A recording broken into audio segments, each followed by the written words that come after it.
कंजूस सेठ की कहानी। एक धनी व्यापारी जो कंजूस किस्म का व्यक्ति था। अब हमें दिखाया जाता है कि कंजूस व्यक्ति किसी गरीब व्यक्ति पर गुस्सा निकालता हुआ बोलता है, अरे रामू, 2 घंटे के मैंने तुझे 50 रुपये दिए हैं, क्योंकि 50 रुपये ही बनते हैं 2 घंटे के, और 50 रुपये से 1 पैसा अधिक नहीं दूंगा। ये बात अपने मन में बैठा लेना, समझा?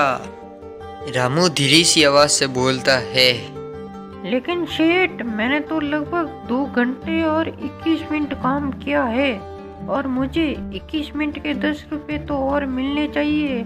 आप तो मेरे पे बहुत ही ज्यादा ज्यादती कर रहे हो।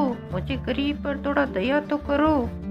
वापिस सेठ जोर आवाज से बोलता है, अरे मेरी बात समझ ना आती। मैंने तुझे तेरे काम के 50 रुपये दे दिए हैं और मैं अब और कुछ नहीं सुनूंगा। ये बात दिमाग में रख ले अपनी, समझा? ये कहकर सेठ वहां से दबे पांव अपने घर चला जाता है। अब सेठ अपने घर में अपनी पत्नी को बुलाता हुआ और जोर से बोलता है, अरे भगवान, सुनती हो? कहाँ चली गई हो तुम? बताओ जरा। अब सेठ की पत्नी सेठ के पास आती हुई हमें दिखाई देती है। हाँ बोलिए जी, क्या हुआ? आप तो बड़े खुश लग रहे हो आज। अपनी खुशी में हमें भी शामिल तो करो जरा। हाँ, मैंने आज रामू को 10 रुपये कम दिए हैं उसके काम के। उसी बात से मैं आज बहुत ही खुश हूँ। मैंने और पैसे बचाए हैं आज। ये बात सुन धनी सेठ की पत्नी बोलती है, अरे आप बेचारी गरीब का हक खाकर इतना खुश क्यों हो रहे हो? ये हराम का खाना छोड़ दो। आप कभी भी जिंदगी में खुश नहीं रह पाओगे। कंजूसी छोड़ दीजिए आप। इसी बात से पता चलता है कि सेठ की पत्नी बड़े दयालु स्वभाव की है। अब सेठ वापिस जोर आवाज से बोलता है, क्या हराम? मैंने कभी किसी का हक नहीं खाया है। मैंने तो थोड़ा और पैसा बचाया है। अब ये बात छोड़ो और बताओ, कल तुम कहाँ गई थी? मैंने तुझे देखा भी नहीं। मैं तो मंदिर गई हुई थी, जहाँ मैंने अपने परिवार को खुश रखने के लिए प्रार्थना की और सभी भिखारी को 101 रुपए बख्शीश दी है। ये बात सुन सेठ मन ही मन गुस्सा हुआ, लेकिन अपनी पत्नी को कुछ नहीं कहा। अब दिवाली का त्योहार आ गया, जहाँ धनी व्यक्ति और उसकी पत्नी रामू के घर जाते हैं, जहाँ रामू और उसके बच्चे आपस में बात कर रहे होते हैं। रामू का बच्चा बोलता है, पिताजी, हमें मिठाई खानी है और पटाखे भी फोड़ने हैं। अब हमें ये कब ला के दोगे? मेरे सभी दोस्त बहुत खुश है और बहुत से पटाखे फोड़ रहे हैं।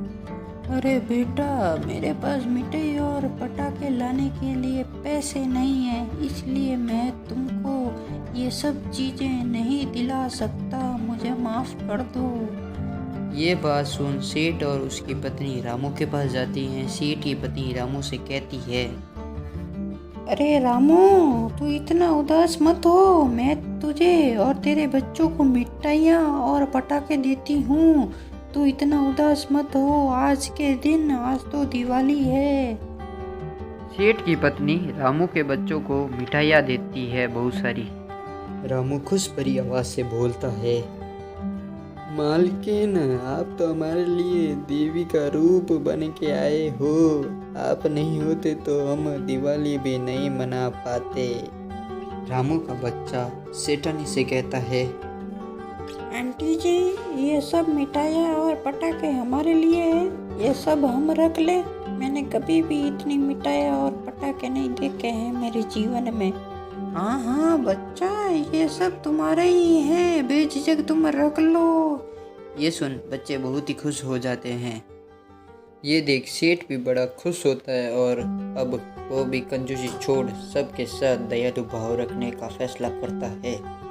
सेठ रामू से कहता है, रामू, मुझे माफ कर दे। मैंने तुझे उस काम के रुपए कम दिए हैं। मेरी पत्नी की वजह से मुझे बुद्धि आई गई और तुम्हें है मुझे माफ करना होगा। मुझे माफ कर दे रामू।